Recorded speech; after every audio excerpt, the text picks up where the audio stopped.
What's up, people? Welcome back to this weird thing that we call life, and today we're discussing a topic that I found lately.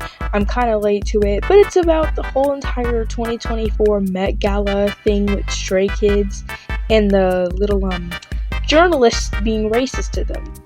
I've already had information, and I already knew about what happened. They were saying rude things like, y'all look unemotional, you look like robots, jump people, but that did sound really rude. Now, recently, I came across a YouTube video that talked about how Stays, the nickname for Stray Kids fans, hacked into one of the journalist account and posted, I think, a story saying #apologize to Stray Kids, and I just don't know why people would do that, because now I'm about to rant about it, because that made me mad. What a lot of quote-unquote stays don't understand is that you're not the artist, you're not the idol, you're not the company. They try taking matters into their own hands, but they really just make it worse. Because, for example, we have Chan's room, bro. That was my life.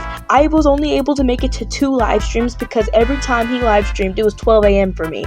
So, y'all motherfuckers had to ruin it by spreading false accusations over a stupid music event that happened and just basically bombarding another group. And I need you somewhat beautiful stays out there to understand that you might think you're helping, and you might think you're giving Stray Kids justice and helping them get through controversy, but you're making it worse. You're making it worse. You're not helping. You're making it worse. Just stop. You don't need to hack into people's account, even if they did something wrong. It's not that serious. Now, basically, I saw this YouTube video that was talking about the whole Met Gala thing and the aftermath, and talking about the news articles that were, basically informing us on what happened and how it was unfair and unjustified, And the person that made the video put down the names of the people that supposedly and were accused of being racist to Stray Kids. I'm not saying they weren't. I'm not saying they were, not doing anything. I'm just saying they put the whole list of every single last one of those reporters' names on their video just because people had to do their little snooping like you did before, and they're now trying to find them, and they have, and they're accusing random people. This is why we can't have nice things. Don't you remember that one little music festival? I think it was in France or something. And you little stays bombarded another girl group because Chan talked about on one of his live streams that, I was feeling kind of disrespected, they didn't say hi to us, and I understand that, and everybody understands that. And there's some people that disagree, and they're like, you shouldn't be telling that to fans, they're gonna go crazy. But it's the fans' fault, because you know what y'all guys did? You know what you did? Well, not all of you, but you know what the few did? They searched the clips of the event, and they accused a group. I don't remember what idol group it was, I don't remember which girl group it was, but they got bombarded, and everybody was throwing hands online. It was not pretty. And then Chan had to make an apology video about it, saying that he takes all the blame for it. He's like, I did it, my bad.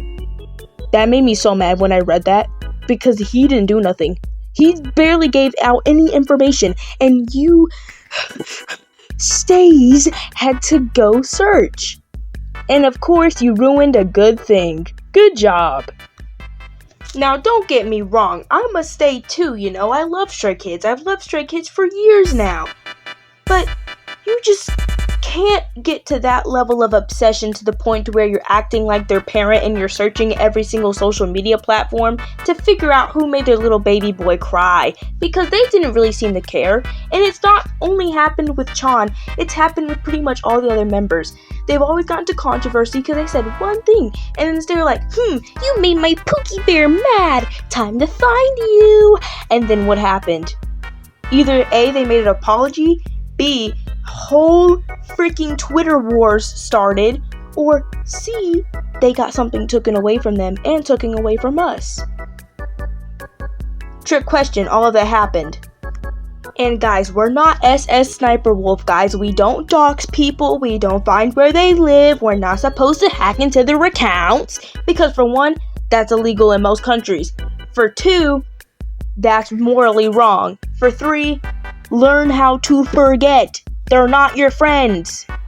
Trust me, we all love our members, we all have our biases, and we all love Stray Kids. But that doesn't mean that you're their manager, their boss, not the owner of JYP. You're not. So you have basically no true say in it. I mean, you can give your opinion and start ranting, but don't go to the point to where you're trying to find specific names of people, specific addresses, specific companies these people work at. Sure, they did something wrong, and you have the right to berate them honestly, but don't go that far to the point to where you're threatening their livelihood, because that's illegal, and also that's just weird as hell. You don't need to go that far for some people you've probably never had a full conversation with.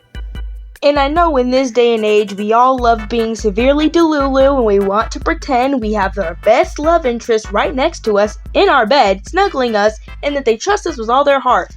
But honey, wake up and smell the fucking roses. They're not your friend. You've probably never had a full conversation with them. And most of these fans, the kids, I mean, girl, they're like 10 years older than you. Like, wake up. And then for the older fans, y'all are adults. Come on now. As an adult, that's crazy. I could never do something like that. Honestly, that's weird. That's crazy. Like, I'm obsessive, but not that obsessive. Like, that's a whole nother level. But sadly, people are like this. And I know I'm not one to, tell you what to do. But if you had any common sense, and if you knew what was actually wrong in today's society, and society as a whole, you probably wouldn't go dox somebody. Imagine how you would feel if somebody magically showed up at your house at 3 a.m. with a spatula in their hand, the hash-slinging slasher. They're coming for you. What do? You probably call the cops. What do you think's gonna happen if you dox somebody or find them? They're gonna call the cops. Now, basically, the moral of the story is, don't go doxing people you don't know. If they do something that's morally wrong, call them out, but don't call their house number. Don't find them. Don't try to attack them physically by pulling up in their house at 3 o'clock in the morning. Come on now, people. It's not that hard. If you get mad, you get mad. End of story. You don't need to go find where somebody lives just to prove a point. You don't have to hack into their account to prove a point. Like, you're gonna make Stray Kids just disband at some point, because they're supposed to be disbanding in like a year or 2. So why would we let this continue? Come on now. Why would we let this continue? Now, that's enough of my ranting. I just had to get it off my chest because some of these quote-unquote stays make me very mad because you're ruining good things. And it's not just with Stray Kids, it's been with other groups. Like the big shots like BTS and Blackpink. Your fandoms are freaking wild. But all in all, I hope you stayed to the end to listen to my terrifying ranting of freaking criticism. And you take a little snap to it. And you do not do something like that, because, guys, you're making things worse. And I'm speaking to everybody right now. Not just the people in America, not just the people, anywhere else. Like, no. So, yeah, just don't do it. It's that simple. Now, bye, guys.